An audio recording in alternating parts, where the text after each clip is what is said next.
அரசாங்கம் தளபதி முதல்வர் மு க ஸ்டாலின் அவருடைய தலைமையில் நடக்கும் அரசாங்கத்துல 4 சிறந்த திட்டங்கள், நிறைய திட்டம் இருக்கு, 4 மட்டும் சொல்றேன்.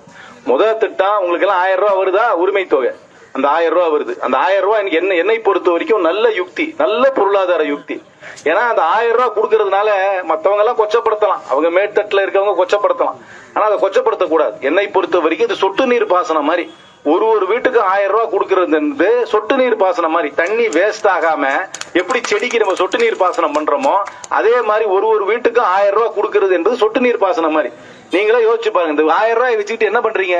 உங்க வீட்டை சுத்தி இருக்கிற கடையில தானே செலவு பண்றீங்க.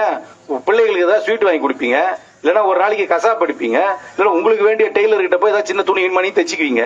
எங்க செலவு பண்றீங்க? வீட்டை சுத்தி இருக்கிற கடையில தானே செலவு பண்றீங்க. யோசிச்சு பாருங்க, 20 வீடு ஒரு பகுதியில் இருக்குன்னா அன்னைக்கு அந்த மாசம் 20,000 ரூபாய் அந்த ஊர்ல தானே செலவு பண்றோம். அந்த பொருளாதாரம் தானே வளருது. நீங்க 1000 ரூபாய் வச்சுக்கிட்டு பம்பாயில போய் பங்கா வாங்குறீங்க, இல்ல டெல்லியில போய் ஏதாவது வாங்குறீங்களா, இல்ல லண்டனுக்கு போறீங்களா? கிடையாது. அந்த 1000 ரூபாய் உங்க வீட்டை சுத்தி தான் நீங்க செலவு பண்றீங்க. அதனால பொருளாதாரம், லோக்கல் பொருளாதாரம், அந்த சுத்து வட்டார பொருளாதாரம் வளர்வதற்கு என்னை பொறுத்த வரைக்கும் இதை விட சிறந்த பொருளாதார யுக்தியே கிடையாது.